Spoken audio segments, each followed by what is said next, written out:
प्रणाम दोस्तों। मैं हूं ज्योतिष आचार्य रानी नारंग। आप सबका मेरे यूट्यूब चैनल एस्ट्रो रानी नारंग पे हार्दिक स्वागत है। दोस्तों, आज मैं आपको अक्षय तृतीया के बारे में बताने जा रही हूँ कि अक्षय तृतीया कब है, इसका हमारे शास्त्रों के अनुसार इसका महत्व क्या है और इस दिन क्या खरीदना चाहिए हमें, इसके बारे में बताने जा रही हूँ। तो मैं अपना वीडियो शुरू करने से पहले हमेशा की तरह आपसे निवेदन करती हूँ कि आप मेरे यूट्यूब चैनल को लाइक कीजिए, सब्सक्राइब कीजिए और मेरे द्वारा दी हुई जानकारियाँ दोस्तों के साथ शेयर कीजिए। दोस्तों, अक्षय तृतीया हर साल वैशाख मास के अंदर शुक्ल पक्ष की तृतीया तिथि को मनाया जाती है। साल के अंदर एक ही योग बनता है ऐसा, सूर्य अपनी उच्च स्थिति के अंदर होते हैं और चंद्रमा भी अपनी उच्च स्थिति के अंदर आते हैं। तो इस दिन ये अबूझ मुहूर्त के नाम से इस दिन को जाना जाता है। इस दिन जब सूर्य और चंद्रमा अपनी अपनी उच्च स्थिति के अंदर होते हैं तो इस दिन कोई भी हम कार्य करते हैं तो उसके अंदर बढ़ोतरी होती है, उसको अच्छा माना जाता है। इस दिन हमें कोई मुहूर्त जानने की ज़रूरत नहीं होती है। तो इस साल 2023 के अंदर ये 22 अप्रैल शनिवार के दिन ये तिथि मनाई जाएगी, क्योंकि सुबह 7:50 शनिवार को ये तिथि शुरू हो जाएगी और 23 अप्रैल संडे तक ये तिथि चलेगी। लेकिन इस तिथि का पूरा भाग जो है, ज़्यादा भाग है, वो 22 अप्रैल के दिन रहेगा। तो इसलिए शनिवार के दिन ही इस तिथि को मनाना उचित है। अक्षय तृतीया का जो त्यौहार है 22 अप्रैल को ही मनाया जाएगा। और इस दिन स्वार्थ सिद्धि योग और त्रिपुष्कर योग इस तिथि की शोभा को और बढ़ा रहे हैं, क्योंकि त्रिपुष्कर योग के अंदर कोई भी हम शुभ कार्य करते हैं, कोई भी खरीदारी करते हैं तो उसके अंदर 3 गुना बढ़ोतरी होती है। तो इसलिए आप कोई भी सोना चांदी गहना मकान ज़मीन जायदाद कोई भी मुहूर्त करने जा रहे हैं या कोई नया कार्य आरंभ करने जा रहे हैं तो आपको इस दिन का लाभ ज़रूर ले लेना चाहिए, क्योंकि ये अपने आप के अंदर एक बहुत ही बड़ा, हमारे शास्त्रों के अंदर इस दिन की मान्यता बताई गई है, क्योंकि सूर्य और चंद्रमा अपनी उच्च स्थिति के अंदर होते हैं और ऐसा साल के अंदर एक ही बार होता है।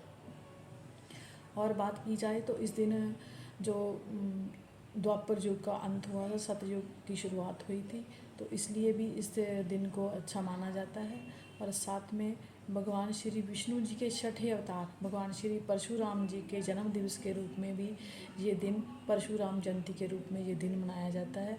तो इसलिए इस दिन की जो शोभा है और भी बढ़ जाती है। और साथ में भगवान श्री विष्णु जी और माँ लक्ष्मी जी का पूजन इस दिन किया जाता है।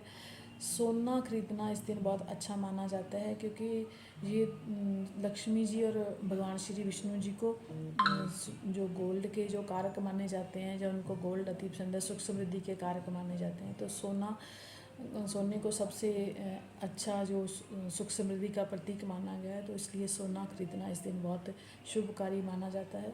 तो अपनी समर्था के अनुसार सोना चांदी डायमंड हीरे जवाहरात कुछ भी आप किस तरह का सामान खरीदना चाहते हैं तो आप इस दिन किसी पूरे दिन के अंदर कभी भी इस दिन खरीद करके थोड़े से थोड़ा ज़्यादा से ज़्यादा जितना भी आप खरीद सकते हैं लाना चाहिए, क्योंकि इस दिन जो भी हम सामान खरीदते हैं या जो भी हम धन पदार्थ खरीदते हैं उसका कभी क्षय नहीं होता, उसके अंदर बढ़ोतरी होती है। तो इसलिए माँ लक्ष्मी जी की जो कृपा है वो पूरा साल आपके घर के अंदर बनी रहती है। इस दिन जौ घर के अंदर लाने चाहिए। जौ को ला करके उसको अपने पूजा के स्थान पर रखें और उसके बाद उनको लाल कपड़े में बांध करके अपने जहाँ पे आप कीमती सामान रखते हैं या फिर आप अपनी तिजोरी के अंदर उनको रख सकते हैं। माँ लक्ष्मी जी को खीर अति प्रिय है, उनको पीले रंग के फूल, पीली मिठाई, पीले जो वस्त्र हैं उनको भेंट करनी चाहिए। इस दिन हम कुछ दान पूजा या अनुष्ठान कराना चाहते हैं तो उसका भी हमें इस दिन जो किया गया कोई भी कार्य है इस प्रकार का, तो उसका हमें कई गुना ज़्यादा फल मिलता है। तो इस दिन का लाभ ज़रूर ले लेना चाहिए। अगर कोई आप यज्ञ अनुष्ठान पूजा कराना चाहते हैं तो करवा लेनी चाहिए आपको। इसके अलावा सोना चांदी कोई भी नया कार्य करना है, कोई भी मकान वाहन संपत्ति लेना चाहते हैं तो वो भी आपको लेनी चाहिए।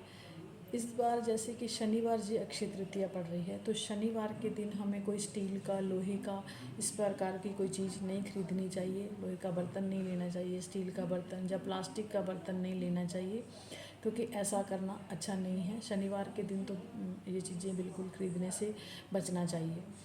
और उसके अलावा अगर आप घर के अंदर झाड़ू लाते हैं, पुराना अपना झाड़ू फेंकते हैं, नया झाड़ू ला करके इस दिन खरीद करके लाते हैं, तो वो भी अच्छा माना जाएगा। घर के अंदर नमक का पोछा लगाना चाहिए इस दिन, क्योंकि माँ लक्ष्मी जी को स्वच्छता बहुत पसंद है।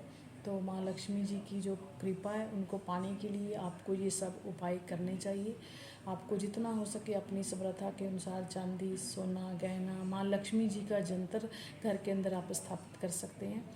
इस तिथि का जो मुहूर्त है सुबह 7:50 से शुरू हो जाएगा, और पूरा दिन के अंदर आप कभी भी खरीदारी कर सकते हैं, कभी भी आप अपने घर के अंदर पूजा कर सकते हैं। तो माँ लक्ष्मी जी की कृपा है वो सारा साल आपके घर के अंदर बनी रहेगी। माँ अन्नपूर्णा का वास आपके घर के अंदर बना रहेगा।